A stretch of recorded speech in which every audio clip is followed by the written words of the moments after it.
हरी भरी देवरानी। माँ के हाथ के खाने के तो सब दीवाने होते हैं, लेकिन सुमित्रा निवास में ऐसा नहीं है। सुमित्रा के हाथों में खाना बनाने का ऐसा टैलेंट है कि अगर कोई एक बार उसके हाथ का खाना खा ले तो दोबारा कभी उससे खाना नहीं मांगेगा। लेकिन अब सुमित्रा के घर आई है उसकी नई नवेली बड़ी बहू, जिससे घर वालों के दिल में थोड़ी सी राहत होती है कि कम से कम अब उसके आने से घर में थोड़ा बहुत अच्छा खाना तो खाने को मिल ही जाएगा। लेकिन क्या सच में ऐसा हो पाता है? चलिए देखते हैं। वाह, मटर पनीर! क्या बात है भाभी, आपने तो अपनी पहली रसोई में ही कमाल कर दिया। कितना मस्त लग रहा है ये मटर पनीर। हाँ बहू, देखने में तो खाना बहुत अच्छा लग रहा है। बस अब जल्दी से परोस दे, मुझसे तो सब्र ही नहीं हो रहा। जी मम्मी जी। साक्षी सबको खाना परोसती है, लेकिन सब लोग जैसे ही खाना खाते हैं तो उन्हें यकीन ही नहीं होता कि ये खाना साक्षी ने बनाया है।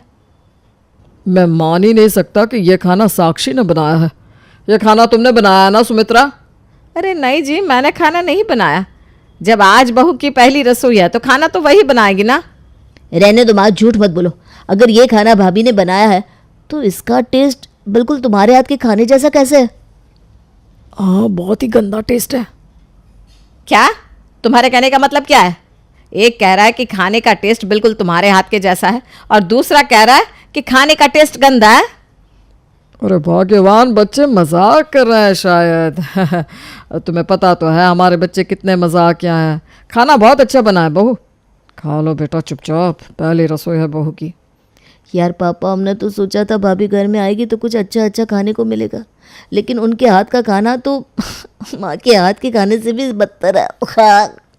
क्या कुछ कहा क्या देवर जी? मैं नहीं तो भाभी, मैं भला क्या ही कहूँगा।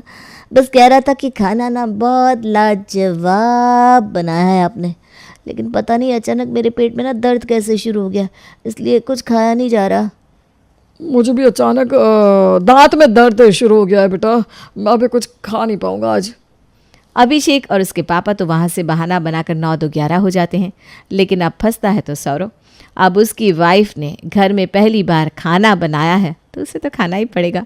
वो बेचारा बड़ी ही हिम्मत करके साक्षी के हाथ का खाना खाता है। कहाँ फंस गया यार, अब पता चला। हर बार पापा को मम्मी के हाथ का खाना ज़बरदस्ती क्यों खाना पड़ता था। मुझे समझ में नहीं आता ये लोग खाने में ऐसा कौन सा मसाला डालते हैं जो इनके खाने का टेस्ट इतना गंदा हो जाता है। मुझसे तो अब एक और निवाला भी नहीं खाया जा रहा। क्या करूँ क्या करूँ? क्या हुआ जी, आपको खाना पसंद नहीं आया क्या? आप तो कुछ खा ही नहीं रहे। अब नहीं पानी पानी। सौरभ जानबूझकर खांसने की एक्टिंग करता है। ये लीजिए, पानी पी लीजिए। लगता है मैंने कुछ ज़्यादा ही खा लिया, बस अब और नहीं खा पाऊंगा। बार बार खांसी आ रही है ना, ये खाना तुम और मम्मी खा लो। क्या? अरे नहीं बहू, मैंने भी ना बहुत खा लिया। अब तो खा ले बेटा और सब खत्म कर देना। हाँ है, अच्छा ठीक है मम्मी जी। अब कुछ दिन तो सब लोग नई बहू की वजह से खाने के बारे में ज़्यादा कुछ कह नहीं पाते, लेकिन अब रोज़ रोज़ वो ऐसा खाना खाते तो कैसे खाते। कुछ दिन बाद, भैया अब नहीं खाया जाता भाभी के हाथ का खाना। पहले मम्मी ऐसा खाना बनाती थी और अब भाभी भी ऐसा ही खाना बनाने वाली आ गई। देखो, अब तो मैं बाहर ढाबे से ही सब्जी लेकर आऊँगा, क्योंकि अगर मैंने थोड़े दिन ऐसा खाना खा लिया ना तो मेरी तो जीने की इच्छा ही खत्म हो जाएगी भैया। सही कह रहा है बेटा, इतने सालों में ऐसा खाना खाकर मैं तो ये भी भूल गया हूँ कि अच्छे खाने का स्वाद कैसा होता है। जवानी में तो अच्छा खाना खाने को मिला नहीं, कम से कम बुढ़ापे में ही अच्छा खाना मिल जाए। अरे क्या खुसुर पुसुर कर रहे हो तीनों बाप बेटा मिलकर? अरे माँ, तुम अचानक यहाँ कहाँ से आ गई? अपने कमरे से। मम्मी जी, आज खाने में क्या बनाना है? मैं सोच रही थी आलू बैंगन की सब्जी बना लूँ। अरे भाभी, आप भी ना जब देखो तब काम करती रहती हो। अरे कभी तो आराम कर लिया करो। एक काम करो, आज ना आप आराम करो। आज सब्जी हम बाहर से ही लेकर आ जाते हैं, आप बस घर पर रोटियां बना देना। अरे कोई बात नहीं देवर जी, मुझे खाना बनाने में कोई परेशानी नहीं होती, मैं बना लूँगी। अरे आपको खाना बनाने में कोई परेशानी नहीं होती, लेकिन हमें उस खाने में बहुत परेशानी होती है। कुछ कहा क्या देवर जी? नहीं भाभी, मैं भला क्या कह सकता हूँ। मैंने कह दिया ना, आज आप आराम करो, मतलब आराम करो। मैं आज सब्जी बाहर से ऑर्डर कर देता हूँ। अच्छा ठीक है। अच्छा बताओ पापा, क्या मंगाना है? दाल मखनी मंगाओ या कढ़ाई पनीर मंगाओ या फिर मिक्स वेज मंगाओ? बाहर से तो कुछ भी मंगा ले बेटा, अच्छा ही आएगा। क्या मतलब? बेटा मेरे कहने का मतलब है बाहर का खाना सारा ही अच्छा होता है, तो कुछ भी मंगा लो। अच्छा अच्छा। तो फिर मैं कढ़ाई पनीर मंगा लेता हूँ। मेरा ना आज कढ़ाई पनीर खाने का बहुत मन कर रहा है। ठीक है, मंगा ले बेटा। अभिषेक सबके लिए बाहर से कढ़ाई पनीर मंगा लेता है। सब लोग खाना खाने बैठते हैं। वाह, आज कितने दिनों बाद खाने का मज़ा आया है। कितने दिनों बाद मतलब? मैं खाना अच्छा नहीं बनाती हूँ क्या? मेरा मतलब कढ़ाई पनीर से था। कढ़ाई पनीर बहुत दिनों के बाद खाया है ना, तो बहुत दिनों बाद कढ़ाई पनीर खाने का मज़ा आ गया है ना पापा? हाँ बेटा। काश हर रोज़ ऐसा खाना खाने को मिले तो मज़ा ही आ जाए। मुझे बार बार ऐसा क्यों लग रहा है कि आपके मन में कुछ है और आप कुछ बोल रहे हो देवर जी, लेकिन ठीक से बाहर नहीं बोल रहे हो। अरे मैं क्या ही बोलूँगा भाभी, मैं तो बस ये सोच रहा था कि आप हर रोज़ घर का इतना काम करती हो, फिर उसके बाद आपको खाना भी बनाना पड़ता है। कितनी थक जाती होंगी ना आप काम करके। हाँ थक तो जाती हूँ, लेकिन कोई बात नहीं। मुझे ये सब काम करने में और आप सबके लिए खाना बनाने में बहुत मज़ा आता है, अच्छा लगता है। भाभी भाभी कितनी अच्छी हो आप, लेकिन हम आपकी इस अच्छाई का फ़ायदा नहीं उठाना चाहते। हाँ, इसीलिए मैंने तो सोच लिया है कि आज से खाना तो बाहर से ही आएगा, ताकि कम से कम आपको खाना बनाने से छुट्टी तो मिले। अरे लेकिन मुझे खाना बनाने में कोई प्रॉब्लम नहीं है देवर जी। साक्षी, जो अभिषेक कह रहा है मान लो ना। मैं भी यही चाहता हूँ ताकि तुम्हें थोड़ा आराम मिले, इसलिए कल से खाना बाहर से ही आएगा। तुम सिर्फ घर में रोटी और चावल बना लेना। ठीक है।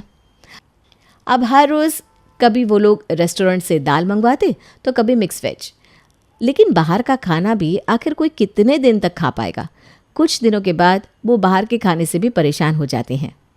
भैया, इस बाहर के खाने ने तो हमारा भट्टा बिठा दिया। इस महीने 10,000 का तो बाहर से खाना ही मंगवा लिया है हमने। 10 नहीं 12,000 का भाई। मैं महीने में जितने पैसे सेव करता हूँ उतने पैसे तो हमारे खाने में ही चले गए। कुछ और ही सोल्यूशन ढूंढना पड़ेगा इस चीज़ का। इसके अलावा और क्या ही सोल्यूशन ढूंढे भैया, कोई ऑप्शन भी तो नहीं है। ऑप्शन तो अब एक ही है, खुद खाना बनाए। खाना बनाना, वो भी खुद?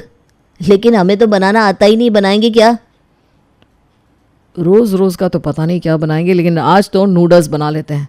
बेस्वाद खाने से तो अच्छा ही है और बजट में भी आ जाएगी। चलो भैया फिर बनाते हैं। अरे बनाते क्या है, तू ही जाकर बना लेना। पानी में डालकर मसाले के साथ बॉयल ही तो करना है, और इससे पहले साक्षी या मम्मी नीचे आए नूडल्स रेडी कर ले, वरना वो खुद ही किचन में खाना बनाने चली जाएंगी। सही कह रहे हो भैया, बस अभी बना कर लाता हूँ। अभिषेक किचन में नूडल्स बनाने चला जाता है। इतनी देर में साक्षी और सुमित्रा भी वहाँ आ जाती है। इससे पहले कि साक्षी किचन में कुछ बनाने जाती, अभिषेक नूडल्स बनाकर डाइनिंग टेबल पर सर्व कर देता है। अरे देवर जी, इतने सारे नूडल्स! आपने इतने सारे नूडल्स क्यों बना लिए? कौन खाएगा? सब खाएंगे भाभी। मैंने सोचा आज मैं सबके लिए नूडल्स बनाता हूँ। बहुत अच्छे नूडल्स बनाता हूँ मैं, आपको भी अच्छे लगेंगे। अभिषेक सबको नूडल्स डालकर देता है और सब लोग आराम से उसे खा भी लेते हैं। लेकिन अब रोज़ रोज़ नूडल्स कैसे खाया जाए? अब अगले दिन खाना बनाने की बारी आती है सौरव की। भैया, कल तो नूडल्स खा लिए, लेकिन आज नूडल्स खाने का बिल्कुल मन नहीं कर रहा। क्या बनाए? एक काम करता हूँ, आज मैं सबके लिए पोहा बनाता हूँ। जल्दी बन भी जाएगा और कुछ डिफरेंट भी हो जाएगा। इसी तरह अब किसी दिन पोहा तो किसी दिन नूडल्स तो किसी दिन सैंडविच बनाकर खाने पीने का काम चल रहा था। लेकिन ये सब भी आखिर कोई कितने दिन तक खाएगा? घर की रोटी, सब्जी, दाल, चावल अब सबको याद आने लगी। तभी एक दिन सुमित्रा की पड़ोसन मधु उसके पास बैठी थी और अभिषेक वहाँ पर आया। आज खाने में नूडल्स बनाऊँ, पोहा बनाऊँ, क्या बनाऊँ भैया? अरे यार, बोर हो गए ये खा खा कर। कुछ और नहीं है क्या? अरे बेटा, तुम दोनों खाने के लिए इतने परेशान क्यों हो रहे हो? साक्षी को बोल दो, वो तुम्हारे लिए खाना बना देगी। अरे नहीं नहीं आंटी, साक्षी पहले ही घर का इतना काम करती है ना, तो हमने उसे खाना बनाने से छुट्टी दी हुई है। खाना तो हम ही बनाते हैं, लेकिन प्रॉब्लम यह है कि हमें ज़्यादा कुछ बनाना नहीं आता और एक जैसी चीज़ें खा खा कर अब हम बोर हो गए। अरे तो बेटा घर में कुक रख लो ना, इससे साक्षी बहू को भी आराम मिल जाएगा और तुम्हें खाना बनाने की टेंशन भी नहीं लेनी पड़ेगी। कुक रोज़ तुम्हें अलग अलग बढ़िया खाना बनाकर खिलाएगी।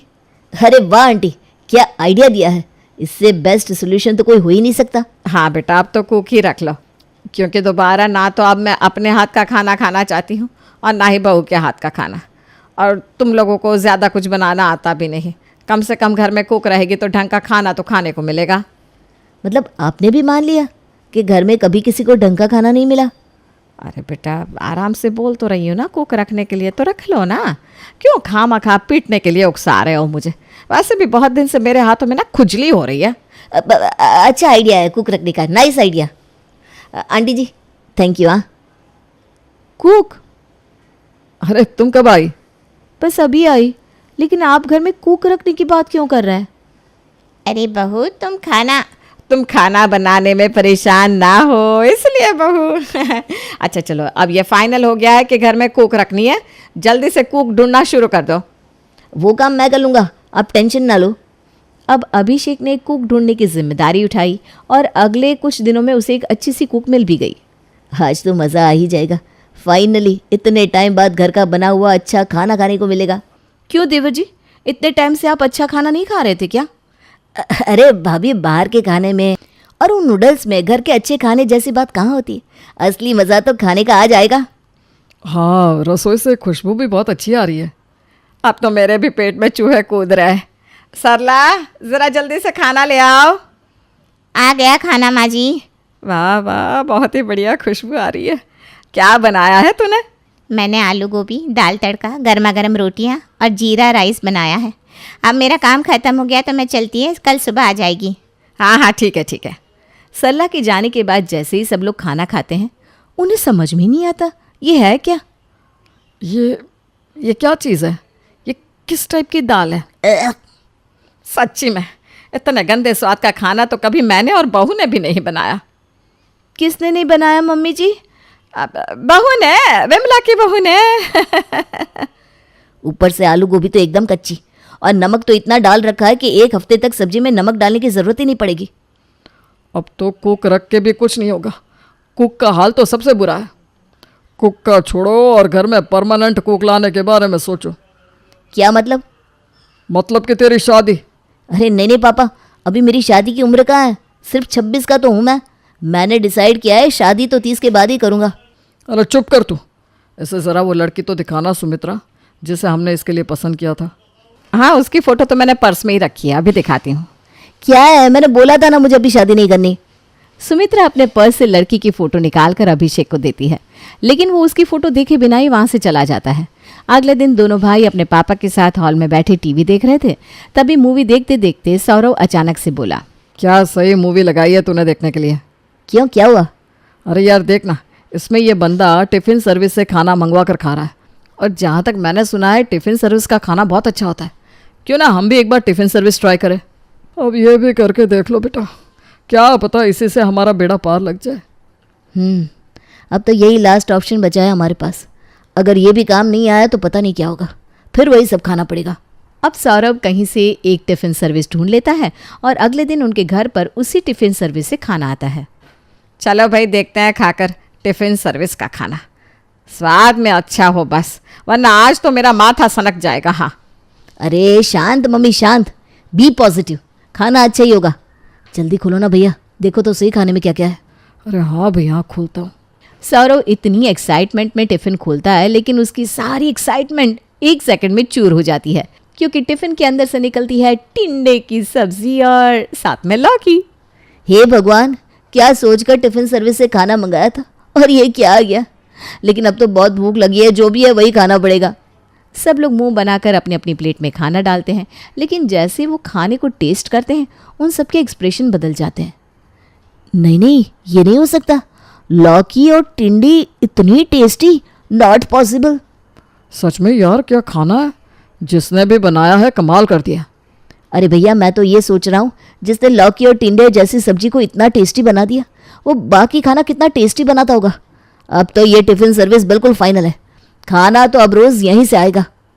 अब हर रोज़ सब लोग टिफ़िन का वेट करते, लेकिन टिफ़िन में हर रोज़ आती तो हरी सब्जियाँ, कभी पालक के कोफ्ते तो कभी लौकी के कबाब, लेकिन वो इतने टेस्टी होते कि घर वालों को तो हरी सब्जियों से प्यार हो गया। यार मैं तो कभी सोच भी नहीं सकता था इन हरी सब्जियों से इतना टेस्टी खाना बन सकता है। अब तो मेरा हरी सब्जियां खाने के अलावा कुछ और मन करता ही नहीं। मन करता है जिसने भी खाना बनाया है उसका हाथ चूम लूं। आज तो इस लौकी के कबाब ने कमाल कर दिया, वाह भाई वाह। टिफ़िन सर्विस का खाना खाते खाते लगभग सबको 2-3 महीने बीत गए, लेकिन इतने समय में कोई भी दिन ऐसा नहीं गया जिस दिन टिफ़िन सर्विस का हरा भरा खाना टेस्टी ना आया हो। लेकिन आज खाना ज़रा लेट हो गया क्योंकि टिफ़िन को डिलीवर करने वाले भैया की आज अचानक तबीयत हो गई खराब। टिफ़िन सर्विस वाली लिली भी परेशान। अरे यार, ये तो मेरे रेगुलर कस्टमर हैं, मेरे भरोसे बैठे होंगे खाने के लिए। भैया तो आज जा नहीं सकते, एक काम करती हूँ, मैं ही टिफ़िन डिलीवर कराती हूँ। लिली अपनी स्कूटी उठाती है और टिफ़िन डिलीवर करने सुमित्रा निवास पहुँच जाती है। घर की बेल बजती है, टिंग डोंग। लगता है टिफिन वाला आ गया। अभिषेक जाकर दरवाज़ा खोलता है, लेकिन दरवाजे के सामने लिली को देखकर उसका दिल तो गार्डन गार्डन हो जाता है। लिली को देखते ही अभिषेक को उससे पहली नज़र में प्यार हो गया। आपका टिफ़िन? हाँ, बहुत टेस्टी होता है। थैंक यू, ये लीजिए। एक्सक्यूज़ मी, हेलो, आप ठीक तो है ना? हाँ। अरे कौन है अभिषेक बेटा? ओ सॉरी, टिफिन? जी।